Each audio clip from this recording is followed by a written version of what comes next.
Behind Woods viewers எல்லாருக்கும் என்னுடைய வணக்கம். நான் சிவகார்த்திகேயன் பேசுகிறேன். And first Behindwoods and viewers and கேடிபியில் விளையாடுறாங்க தேட்டரில் பார்த்த ஆடியன்ஸ் எல்லாருக்கும் பெரிய தேங்க்ஸ் இந்த படத்தை சக்ஸஸ் ஆக்கி கொடுத்ததுக்காக. அண்ட் எல்லாரையும் தேங்க் பண்ணோம் அப்படிங்கிறதுக்காக தான் இந்த மீட்டிங்கே. அண்ட் தொடர்ந்து சப்போர்ட் பண்ணுங்கள். இந்த மாதிரி ஆளுக்கு நிச்சயமாக தேவை. உங்களுடைய ரிவ்யூஸ், ஃபீட்பேக், சப்போர்ட், கமெண்ட்ஸ் எல்லாமே தேவை. அது தொடர்ந்து கொடுங்க. அது இந்த மாதிரி விஷயங்கள் பண்ணும்பொழுது அது பாசிட்டிவாக இருக்கும். அது ஈஸியாக இன்ட்ராக்ட் பண்ணி என்ன நடக்குது, நம்ம என்னெல்லாம் பண்ணுறோம், என்னெல்லாம் இம்ப்ரவைஸ் பண்ணுவோம் தெரிஞ்சுக்கிறதுக்கு ஒரு வாய்ப்பாக இருக்கும்னு நினச்சேன். ஸோ அதுக்காக தான் இந்த meeting. So keep supporting me and keep supporting our team, keep supporting everybody, keep supporting good films. நாங்கள் அந்த மாதிரி நல்ல படங்கள் கொடுப்போம் அப்படின்ற நம்பிக்கையோட விடைபெறேன். நன்றி, வணக்கம். இன்றைக்கி எதுக்காக வந்திருக்கோம் அப்படிங்கிறதுக்கான விஷயம் வந்து சிம்பிளாக சொல்லிடலாம். அந்த பின்னாடி இருக்க விஷயம்தான் அதை நன்றி அது சொல்லணுங்கிறது தான். அதுக்கு நிறைய காரணங்கள் இருக்குது. நிறைய பேருக்கு நன்றி சொல்லணும். முதல்ல இங்கே வந்திருக்கிற பத்திரிகையாளர்கள், தொலைக்காட்சி நண்பர்கள், இணையதள நண்பர்கள் அண்ட் ஃபோட்டோகிராஃபர்ஸ் அண்ட் கேமராமேன் எல்லாருக்குமே முதல்ல பெரிய வணக்கம். இங்கே இன்னைக்கு இது பேசி ஆகணும். அதாவது கேடிபில்லா கிளாடுறாங்க சக்ஸஸ் பற்றி ஃபஸ்ட் நான் பேசிடுறேன். நாங்கள் ஃபஸ்ட் இந்த படம் ஆரம்பிக்கும் பொழுது வந்து இந்த படம் வந்து ஒரு என்டர்டெய்னிங் ஃபிலிம் பண்ணணும் அப்படிங்கிறது தான். ஏன்னா எல்லாருமே வந்து ஒரு டிஃப்ரெண்ட் ஸ்டோரி எடுத்து பண்ணலாமா, இல்லை புதுசாக பண்ணலாமா, இல்லை எல்லாருமே சிரிக்க வைக்கிற மாதிரி ஒரு படம் பண்ணலாம் அப்படின்றது. ஒவ்வொரு ரிவ்யூஸ் படிக்கும் போதுமே அந்த மாதிரி விஷயங்கள் தான் மென்ஷன் பண்ணியிருக்காங்க. அதாவது லாஜிக் இல்லாமல் காமெடி மேஜிக் அந்த மாதிரி விஷயங்கள் தான். ஸோ அதுக்குள்ளே நாங்கள் ஸ்டோரி நிறையா தெரியும். பட் டுவர்ட்ஸ் எண்ட் ஏதாவது ஒரு விஷயத்தோட வெளியில் வரணுங்கிறதுக்காக ஒரு அழகான ஒரு சென்டிமெண்ட்டான விஷயங்களோட முடித்தோம். பட் அதுக்கு நல்ல ரெஸ்பான்ஸ் இருக்கும் அப்படின்னு எதிர்பார்த்தோம். பட் இவ்வளோ பெரிய ரெஸ்பான்ஸ் வந்து எக்ஸ்பெக்ட் பண்ணல. அண்ட் எஸ்பெஷலி என்னை மாதிரி ஒரு பிகினருக்கு அண்ட் ஒரு ஆரம்ப காலகட்டத்தில் படங்கள் பண்ணிட்டு வர என்னை மாதிரி ஆளுக்கு வந்து ஒரு இவ்வளோ பெரிய சக்ஸஸ்ஃபுல் படம் கிடைக்கிறது அப்படிங்கிறது பெரிய விஷயம். அதாவது கலெக்ஷன் வைஸ் வந்து ஃபர்ஸ்ட் 3 டேஸ்லேயே நிறைய கலெக்ட் பண்ணியிருக்கு. ஒரு பிளாக் பஸ்டர் அப்படின்னு ப்ரொடியூசர்ஸ், டிஸ்ட்ரிபியூட்டர்ஸ், தேட்டர்ஸில் இருக்க எல்லாருமே சொல்கிற அளவுக்கு பண்ணியிருக்கோம். அதுக்கு நீங்கள் எல்லாருமே பெரிய பெரிய பெரிய சப்போர்ட்டாக இருக்கீங்க. படம் ஆரம்பித்த காலகட்டத்திலேருந்து உங்களுடைய குட்டி குட்டி ரைட்டப்ஸ், அதை பற்றின பைட்ஸ், இன்டர்நெட்டில் வெளியான விஷயங்கள், பத்திரிகையில் வந்த ஃபோட்டோஸு, இந்த மாதிரி ஒவ்வொரு விஷயமே இந்த கேடிபில்லா கிளாடுறங்கன்ற டைட்டில் ஃபர்ஸ்ட் ரெஜிஸ்டர் பண்ணிச்சு. அது தொடர்ந்து இந்த படத்தை பற்றின விஷயங்களையும் இந்த டீமையோ இதுக்குள்ளே ஜாலியான விஷயங்கள் இருக்கும் அப்படின்னு ஒவ்வொருத்தருமே நீங்கள் எல்லாருமே பெரிய அளவில் ரெஜிஸ்டர் பண்ணிக்கலாம். அதை வந்து நாங்கள் எங்கே பார்க்க முடிஞ்சதுன்னா, படம் ஃபர்ஸ்ட் டே வந்து ஒரு பெரிய ஸ்டார் காஸ்ட் இல்லாமல் ஒரு பெரிய இயக்குனர் அண்ட் பெரிய தயாரிப்பு நிறுவனங்கள் இணைஞ்சிருக்கு. படத்தில் பெரிய நடிகர்கள்னு யாரும் கிடையாது. பட் அப்படி இருந்துமே அதுக்கு நல்ல வரவேற்பு இருக்குது அப்படின்னும் போது அதுக்கு நீங்கள் எல்லாருமே மிக முக்கிய காரணம். அப்படிங்கிறதுனால நான் பர்சனலாகவும் அண்ட் என்டையர் கேடிபில்லா கிளாடுறாங்க டீம் சார்பாகவும் ஒரு பெரிய தேங்க்ஸ் சொல்லணும். அது வந்து ஒவ்வொருத்தருக்கும் தனித்தனியாக எப்படி சொல்கிறதுன்னு தெரில. ஸோ எல்லாருமே ஒரு இடத்துல அழகாக அசம்பிள் பண்ணி இந்த ஒரு சாதாரணமாக இன்னொரு நாளாக இருக்கிற இந்த நாளை ஒரு ஸ்பெஷலான நாளாக மாற்றணுங்கிறதுக்காக தான் இங்கே இன்னைக்கு வர வச்சது. அண்ட் பெரிய தேங்க்ஸ் உங்கள் எல்லாருக்குமே சப்போர்ட் பண்ணதுக்கு. அண்ட் இந்த படத்தை பற்றி நிறைய விமர்சனங்கள் படிச்சுட்டு இருக்கோம். அண்ட் அதுவும் எனக்கு வந்து ஆக்டிங் அப்படிங்கிறது எப்படி இருக்குன்னு தெரில. என்னைய ஸ்க்ரீனில் பார்க்கும்போது எனக்கு வந்து இன்னமும் டவுட்டாக தான் இருக்கு. இவன் நடிக்கிறானா இல்லையா, அவனுக்கு நடிக்க வருதா வரலையா அப்படிங்கிறத. அண்ட் ஒவ்வொரு ரிவ்யூஸ் படிக்கும் பொழுதும் நீங்கள் சொல்கிற விஷயங்கள் எல்லாத்தையுமே அதை எடுத்துகிட்டு இருக்கேன். நான் அதில் இருக்க பாசிட்டிவான விஷயங்கள், நெகட்டிவ்ஸ் என்னெல்லாம் சொல்கிறாங்களோ அதெல்லாமே நான் நோட் பண்ணியிருக்கேன். ஸோ நான் இன்னைக்கு க்ரோ ஆகிறதுக்கு, என்னை ஸ்ட்ரென்தன் பண்ணிக்கிறதுக்கு, ஸ்ட்ராங் ஆகிறதுக்கு நீங்கள் சொல்கிற எல்லா பாயிண்ட்ஸுமே ஒரு காரணமாக இருக்குது. அந்த வகையில் தேங்க்ஸ் சொல்லணும். அண்ட் அது மாதிரி எனக்கு இந்த இடம் கிடைக்கிறது காரணமாக இருந்த இந்த மாதிரி ஒரு ஸ்டேஜ் அண்ட் இவ்வளோ பேரை நான் தேங்க் பண்ணுறதுக்கான ஆப்பர்ச்சுனிட்டி கிரியேட் பண்ணி கொடுத்தவங்களுக்கும் தேங்க்ஸ் சொல்லி ஆகணும். அந்த வகையில் எங்கள் Studio Green Gnanavel Raja sir release பண்ணதுக்காக, escape artist Madan sir produce பண்ணதுக்காக, and RD Raja sir creative producer அவருக்காக, அண்ட் பிஆர்ஓ ஜான்சன் சார் அவருக்கு, அண்ட் எல்லாத்தையும் தாண்டி எங்களுடைய பாண்டராஜ் சார், இயக்குனர் பாண்டராஜ் சார் அவருக்கு நான் பெரிய தேங்க்ஸ் சொல்லணும். அவர் வேற ஒரு டிரான்ஸ்ஃபர்மேஷன் எனக்கு என்னுடைய லைஃப்பில் கொடுத்ததுக்கு அவருக்கு பெரிய தேங்க்ஸ். அண்ட் இது நீங்கள் திரும்பவும் நீங்கள் கொண்டு போய் சேர்ப்பீங்க. இந்த படத்தை சப்போர்ட் பண்ணி தேட்டரில் வந்து முதல்ல இந்த படத்தை பார்க்கலாம், எல்லாரும் நல்லா இருக்குன்னு சொன்னால் போய் பார்க்கலாம் அப்படின்னு நினைக்காம ஃபர்ஸ்ட் உள்ளே வந்து ஒரு ஓப்பனிங்கை பெருசாக கிரியேட் பண்ணி கொடுத்த எல்லா மக்களுக்கும், தேட்டரில் பார்த்த ஆடியன்ஸ் எல்லாருக்குமே பெரிய பெரிய பெரிய பெரிய தேங்க்ஸ். அதே மாதிரி டிஸ்ட்ரிபியூட்டர்ஸ் நம்பி வாங்கினவங்க, அது மாதிரி தேட்டர்ஸில் இப்போ வரைக்கும் சக்ஸஸ்ஃபுல்லாக ரன் பண்ணிட்டு இருக்க எல்லாருக்குமே பெரிய தேங்க்ஸ் சொல்லணும். ஸோ நான் தேங்க்ஸ்னு நிறைய பேருக்கு சொல்லிட்டே இருக்கலாம். இதை நான் வந்து இன்னும் கொஞ்சம் ஷார்ட்டாக முடிச்சுக்கிறேன். அதுக்காக மட்டுமே தான் இது.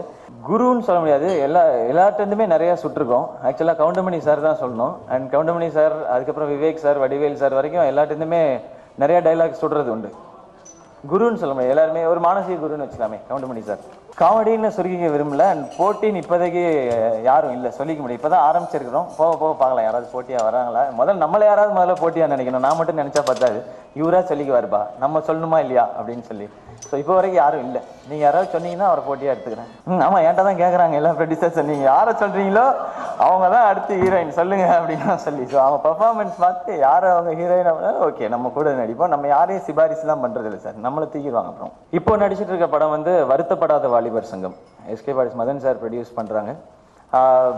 இமான் சார் மியூசிக் திரும்ப, அண்ட் பாலசுப்ரமணியம் சார் கேமரா பண்ணுறாங்க. நானும் சத்யராஜ் சார் சூரியன் 3 பேரும் நடிக்கிறோம் அந்த படத்தில்.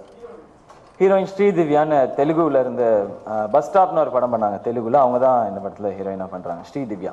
இல்லை நான் மேபி என்னை வச்சு கம்பேர் பண்ணவங்களாம் யோசிச்சு நல்ல வேலை நடிக்க போயிட்டான் இந்த பக்கம் வராமல் அப்படின்னு சொல்லி வேணா அவங்க சந்தோஷப்பட்டுருக்கலாம். இது வரைக்கும் தோணல. இது இன்னும் ஒரு சேலஞ்சாக இருக்குது. இன்னும் வந்து நம்ம நடிச்சிட்டோம் அப்படின்னு நினைக்கவே முடியல. ஃபஸ்ட்டு இன்னும் நிறையா பண்ண வேண்டியது இருக்குது, இன்னும் ப்ராப்பராக எதுவுமே பண்ணல. ஸோ இப்போ அந்த தாட் போல், ஏன்னா காம்பேரிங் நிறையா பண்ணியாச்சு, இதில் ஏதாவது ட்ரை பண்ணுவோமே அப்படிங்கிறது தான். பாசிட்டிவாக இருக்குன்ற நம்பிக்கை இருந்தது சார். ஷூட் பண்ணும்பொழுது காமெடிஸ் வந்து க்ளீனாக இருந்தது. ஸோ இது வந்து என்டர்டெய்னிங்காக இருக்கும் அப்படின்ற நம்பிக்கை இருந்தது. பட் எங்களுக்கு வந்து எங்களை எல்லாரையுமே ஆச்சரியப்படுத்தின விஷயம் இந்த படத்தினுடைய ஓப்பனிங் தான். லைக் பெரிய பெரிய ப்ரொடியூசர்ஸ்லேருந்து எல்லாருமே நல்லா இருக்கு ஓப்பனிங், கங்க்ராட்ஸ் அப்படின்னு சொல்லி சொல்கிறாங்க. அண்ட் படம் பார்த்தவங்க பாசிட்டிவாக சொல்கிறாங்க. கதை அப்படின்னா பெருசாக இல்லைப்பா, ஆனால் ஜாலியாக இருக்குப்பா படம் பார்த்து வரும்போது.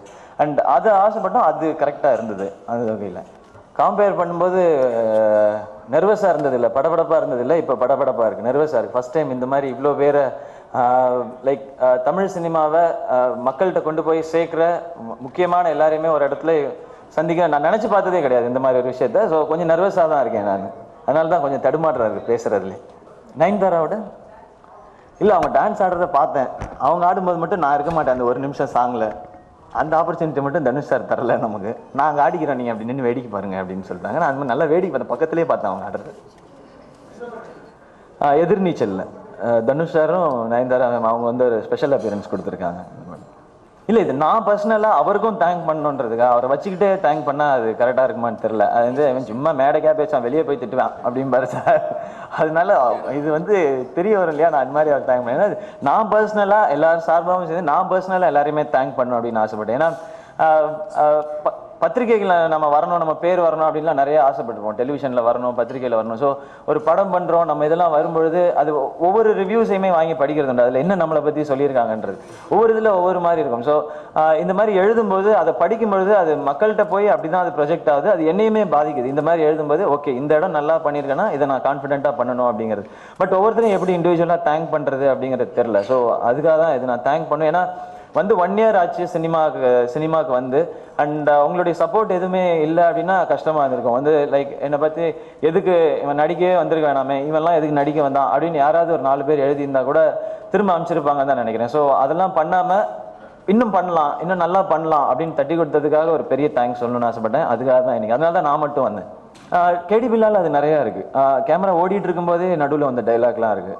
ஒரு சீனில் வந்து சின்ன வயசுலேருந்து என் பொண்ணுக்காக நான் எதையுமே மாற்ற மாட்டேன் அப்படின்னு அப்பா ஒரு டைலாக் சொல்லுவார். செவுத்தில் கிறுக்குனதை கூட நான் வந்து அதை அழிக்காமல் வச்சுருக்கேன் அப்படின்னு. நான் டக்குன்னு திரும்பி பெயிண்ட் அடிக்க காசு இல்லைங்கிறது எப்படி சமாளிக்கிறான் அப்படின்ட்டு அது டேக்லேயே சும்மா சொன்னது தான். அது அப்படியே படத்தில் வச்சுட்டார். அது அந்த மாதிரி கேடி பில்லா மாதிரி படங்களுக்கு அது உதவும். அது கிட்டத்தட்ட நான் பண்ண சில போர்ஷன்ஸ்லாம் வந்து ஸ்டாண்டப் காமெடியில் சொல்கிற மாதிரியான விஷயங்கள் தான். இமீடியட்டாக என்ன தோணுதோ அதை சொல்கிற விஷயங்கள் தான். அது அந்த மாதிரி படங்களுக்கு ஒர்க் அவுட் ஆகுது. எதிர்நீச்சலில் அந்த மாதிரி கான்செப்ட் கிடையாது. ஏன்னா அந்த கேரக்டர் அப்படி கிடையாது, லொடலுடன் பேசிகிட்டே இருக்கிற கேரக்டர் கிடையாது. ஸோ அந்த படத்தில் அது கான்செப்ட் ட்ரிவன். அது வந்து சீனும் கண்டென்ட்டும் வந்து காமெடியாக இருக்கும். அந்த மாதிரி ஒரு படமாக தான் இருக்கும். பட் கேடி பில்லாலேருந்து வேற ஒரு படமாக இருக்கும் அது நிச்சயமாக. நம்ம ஃபேமிலி ஒரு நார்மல் மிடில் கிளாஸ் ஃபேமிலி. அப்பா போலீஸ் ஆஃபீஸராக இருந்தார். அப்புறம் எப்படி மிடில் கிளாஸ்ன்னு கேட்கக்கூடாதீங்க. அவர் காசே வாங்க மாட்டேன்ட்டார் கடைசி வரைக்கும். ஸோ அந்த மாதிரி ஒரு ஃபேமிலி தான். தாத்தா வந்து பத்மஸ்ரீ அவார்டு வாங்கினவர், நாதஸ்வர வித்வான் அவர். ஸோ அந்த மாதிரி இருந்து வந்தது தான். ஸோ வேறு வேறு ஏரியாக்கள் தான் ட்ராவல் பண்ணோம். அந்த மாதிரி ஒரு ஃபேமிலி தான் நான். காமெடினா திரும்ப நடிக்கிறதுக்கு ஆசை இருக்குது. பட் அது நான் வந்து எத்திக்கலாக கரெக்டானு தெரில. ஏன்னா என்னை நம்பி இன்வெஸ்ட் பண்ணுற ப்ரொடியூசர்ஸ்க்கும் எனக்காக ஸ்கிரிப்ட் பண்ணி கொண்டு வந்து நீங்கள் நடித்தா நல்லாயிருக்கும்னு நிறைய ட்ரீம்ஸை சம்மந்துட்டு வர டேரக்டருக்கும் நான் அதை பண்ணுறது கரெக்டானு தெரில. ஏன்னா அவங்க ஹீரோவாக ப்ரொஜெக்ட் பண்ணுறாங்க அப்படி பட் ஆசை நிறையா இருக்குது அந்த மாதிரி ரோல்ஸ் பண்ணணும் அப்படின்றது. ஆக்சுவலாக அதுதான் அவங்க இப்போ ஹிந்தி படத்தில் கூட ஒரு பெரிய ஸ்டார் கேட்ட படத்துக்கு அவங்க ஆட மாட்டேன் அப்படின்னு சொல்லிட்டாங்க. அது வந்து தனுஷ் சார் மேலே இந்த ரெஸ்பெக்டுக்காகவும் அண்ட் இந்த படத்தில் வந்து நாங்கள் இந்த மாதிரி ஒரு சின்ன டீம், யங் டீம் சேர்றோம், இவங்களுக்கு ஒரு சப்போர்ட்டாகவும் இருக்கணுன்ற ஒரு எண்ணத்தில் தான் அவங்க இது பண்ணாங்க. அண்ட் இதுக்கு வந்து அவங்க சம்பளமும் எதுவுமே வாங்கிக்கல, எங்களுக்காக பண்ணி கொடுத்தாங்க அவங்க இந்த சாங் வந்து. அவங்களோட ஒர்க் பண்ண எக்ஸ்பீரியன்ஸ்னா ஆப்வியஸாக அன்றைக்கி தான் வந்து நாங்கள் ஷூட்டிங் பண்ண இடத்துல நிறைய கூட்டத்தையே பார்த்தோம். அது வரைக்கும் ஏதோ ஷூட்டிங் நடக்குதான், யார் பாது அந்த பையனா, சரி சரி அப்படின்னு போயிடுவாங்க. ஃபுல் க்ரௌடு அன்றைக்கி தான் நின்றுச்சு. அண்ட் அவங்க வந்து ரொம்ப சிம்பிள், எல்லாரையுமே பார்த்து பேசுகிற விதத்தில். அவங்க ஏன் இவ்வளோ பெரிய ஸ்டாராக இருக்காங்கன்றது அவங்க ஸ்க்ரீன் ப்ரெசன்ஸ் வந்த பிறகு தான் தெரியும். ஸ்க்ரீனில் அவங்கள ப்ரொஜெக்ட் பண்ணிக்கிற விதம் அதெல்லாம் பார்க்கும்போது தான் ஒரு ஒரு ஒரு சூப்பரான ஒரு பெரிய ஆர்டிஸ்ட் அவங்களோட ஒரு சாங்கில் ஒர்க் பண்ணோன்ற சந்தோஷம் இருக்குது. 180 அந்த ப்ரொடியூசர் யாரு? இல்லை, இது ரொம்ப நாளாவே இருக்கு சார். ஆக்சுவலாக எப்படி இருந்ததுன்னா, மெரினா ரிலீஸ்க்கு முன்னாடியே வந்து இவர் இன்னும் ஒரு படம் கூட ரிலீஸே ஆகவில்லை, ஆனால் 40 லட்சம் ரூபாய் கேட்கிறாராம் அப்படின்னா, ஓகே நம்ம 40 லட்சம் வர்த்தா? இல்லை சார், எழுதுனவங்கள தப்பு சொல்ல முடியாது. அதில் உள்ள சுவாரஸ்யம் தான் மேட்ரு. எழுதும்போது இல்லை சார் ஒரு நல்லதும் இல்லை சார், நீங்கள் வேறு சார் இந்த மாதிரி பேச்சு மட்டும் தான் சார் இருக்கு, பேங்க்கில் ஒன்றையும் காணோம். அதுக்கப்புறம் வந்து மெரினா ரிலீஸ் ஆனோன்னா அது 60 லட்சம் ஆயிடுச்சு. அதுக்கப்புறம் 1 ஆயிடுச்சு. இப்போ 2 கோடின்னு கேட்டாங்க. மேடம் வந்து 2 கோடி கேட்குறீங்களாமேன்னு. எனக்கு தெரியல. இது நான் முதல்ல வந்து ஐயோ இப்படி தான் பேசுகிறாங்களே, இதனாலே நம்மளை யாரும் கூப்பிடாம போயிடுவாங்களோ அப்படின்ற ஒரு பயம் இருந்தது. அதுக்கப்புறம் சீரியஸாக எடுத்துக்கல. ஏன்னா நான் ஒர்க் பண்ணுற ப்ரொடியூசர்ஸ்லேருந்து அந்த மாதிரி கம்ப்ளைண்ட் எதுவுமே இல்லை. இவன் என்னப்பா இவ்வளோ கேட்குறான், நான் ஒன்றுமே பண்ண மாட்டேறான், இல்லை இதுதான் பண்ணுறான், இவனுக்கு எதுக்கு இவ்வளோ கொடுக்கணும். நான் இது வரைக்கும் கமிட் பண்ண படங்கள் வந்து தனுஷ் சார் படமாகட்டும், பாண்டரே சார் படமாகட்டும், நான் சம்பளம் எதுவுமே பேசலை. என்ன கொடுக்குறாங்களோ அதை அக்செப்ட் பண்ணிவிட்டு, அது சம்பளம் பேசுறதுக்குன்னு ஒரு டைம் இருக்குது. ஸோ இதுக்கப்புறம் தான் சம்பளம் பேசணும். அதுக்குன்னு எடுத்தவொடனே வந்து எனக்கு 180, அது என்ன 180ன்னு தெரியலையே கணக்கு. டிடிஎஸ் பிடிச்சிக்கிட்டாங்களா சார்? இல்லை சார், முதல்ல நீங்கள் சொல்கிற குற்றச்சாட்டு காட்டு தான் சார். ஃபஸ்ட்டு மெரினா ரிலீஸ் டைமில் வந்து நிறைய பேர் வந்து ரீச் பண்ண முடியாமல் இருந்தாங்க, அது உண்மைதான். அது காரணம் வந்து ஒரு நம்பர் வச்சுருந்தா அது ரொம்ப வருஷமாக அந்த நம்பர் தான், அந்த ஃப்ரெண்ட்ஸ் எல்லாருமே அதனால எனக்கு வர்ற மிஸ்ட் கால்ஸ்க்கு இமீடியட்டாக ப்ராப்பராக ரெஸ்பாண்ட் பண்ண முடியல. அதை பற்றி நிறைய ரைட்டப்ஸ் வந்து மீடியாவில் இது மாதிரி வந்து அவர் யாராலையுமே ரீச் பண்ண முடியாது, அவர் ஃபோனை கூட எடுக்க மாட்டாராம், அவ்வளோ பிஸி ஆகிட்டாராம், இப்போ வந்து தலைகால் புரியாமல் பறக்கிறாராம் அப்படிலாம் வந்துச்சு. ஐயோ இப்படிலாம் ஃபீல் பண்ணுறாங்களா நம்மளை? அது இவர் எழுதுனா, நீங்கள் மட்டும்தான் என்னை வந்து நல்லா எழுதுறீங்கன்னு நினைக்கிறேன் சார். இந்த பக்கம் இல்லை, இந்த பக்கம் காமிச்சிடாரு சார். ஸோ அதுக்கப்புறம் தான் இமீடியட்டாக நம்பர் சேஞ்ச் பண்ணேன். இப்போ எனக்கு தெரிஞ்சு 99% அந்த ப்ராப்ளம் இல்லைன்னு நினைக்கிறேன். ஏன்னா ஒரு யார் அப்ரோச் பண்ணாலுமே பழைய நம்பருக்கு பண்ணாலுமே அவங்க ரெஸ்பாண்ட் பண்ணிடுறாங்க. ஸோ இப்போ பண்ணிடுறேன்னு தான் நினைக்கிறேன். இனிமேல் அந்த ப்ராப்ளம் இருக்காது சார். நீங்கள் யாரை தொடர்பு பண்ணாலும் எனக்கு ஈஸியாகும். Okay sir, thanks once again எல்லாருக்குமே, பத்திரிகை நிபுணர்கள் and still photographers, cameraman, internet plus எல்லாருக்குமே என்னுடைய பெரிய தேங்க்ஸ். Thank you so much.